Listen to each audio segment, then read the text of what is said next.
इंसान दुनिया में आ गया तो इसमें देखें कि ज़रूरी नहीं है कि वो एक गाइडेड मिज़ाइल है या वो एक ही डायरेक्शन में चलता जाएगा और रास्ते में जो अच्छी चीज़ें आती जाएंगी वो उनको खाता जाएगा और बुरी चीज़ों को साइड पे करता जाएगा। ऐसा नहीं है।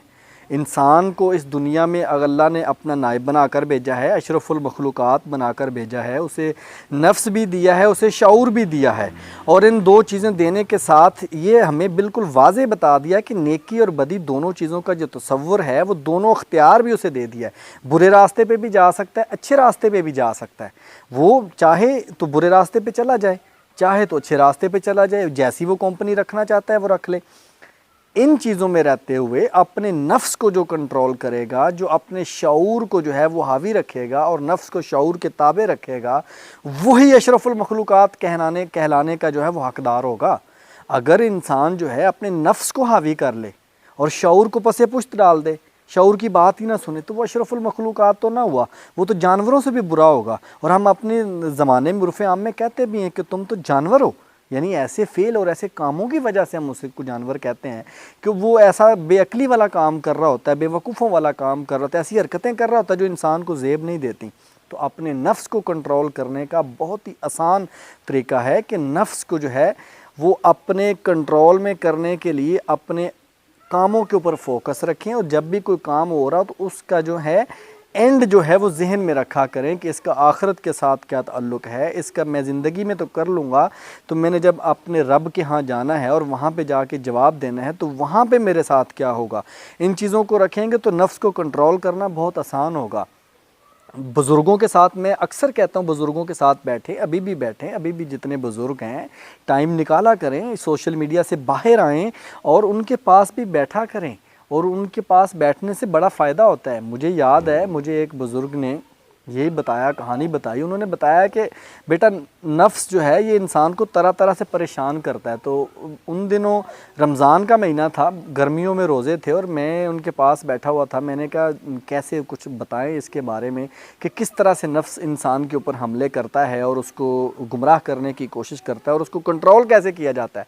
वो कहते हैं जी गर्मियों के दिन अभी जो हैं तो रोज़े रखे हुए हैं, कभी किस तरह का ख्याल आ जाएगा, कभी किस तरह का ख्याल आ जाएगा। वो कह रहे हैं कि मेरा जो एक दोस्त है जानने वाला, तो उसने मुझे कहानी सुनाई कि बाबा जी थे, बुज़ुर्ग थे, उनके 3 बेटे थे और इसी तरह गर्मियों के रोज़े थे।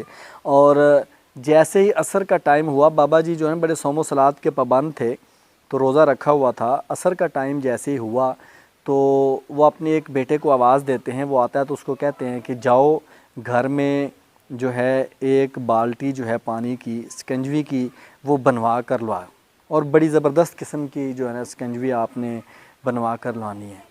अच्छा जी, वो उन्होंने पूछा आपका तो रोज़ा है? उन्होंने बोला मैंने जो कहा है वो करो। वो घर गया, घर में जाके बताया कि इस तरह जो है जनाब आप स्कंजवी तैयार करें। स्कंजवी तैयार करने के बाद ठंडा उसमें बर्फ़ डालें, बर्फ़ डाल के उसको फिर लेकर आ जाएं बाबा जी के पास। बाबा जी के पास लेकर वो आए, तो जब लेकर आए तो मामला इतना जो है वो घर वालों ने ऊपर कर दिया, हाईलाइट कर दिया कि उसके तीनों बेटे उसके पास आ गए।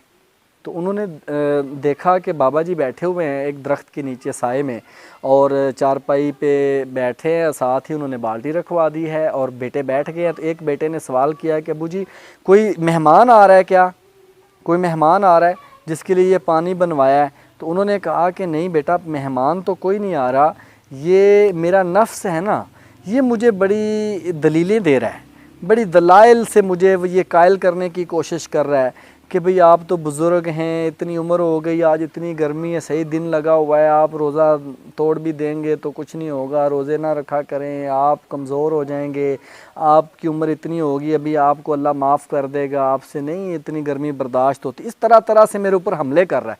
तो मैंने ये पानी की जो बाल्टी स्कंजवी की बनवा के मंगवाई है, ठंडी और बड़ी दिल बहार किस्म की जो है ना ये शरबत जो मंगवाया है, इसके अपने पास रखा और इसको मैं ये कह रहा हूँ कि देखो ये है वो जो तुम मांग रहे हो, जिसकी तलब है ना तुम्हें, ये है वो पानी।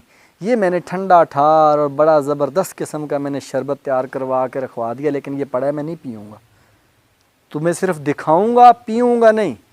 और नफ़ी करूँगा अपने नफ्स की उसके सामने रख के कि ये देखो ये चीज़ पड़ी हुई है, मैं इतना कमज़ोर नहीं हूँ, मैं अल्हम्दुलिल्लाह बहादुर हूँ और मैं तुम्हारा मुकाबला करना जानता हूँ, तुम्हारी चालें समझता हूँ। तो उन्होंने ये इतनी ज़बरदस्त मिसाल दी।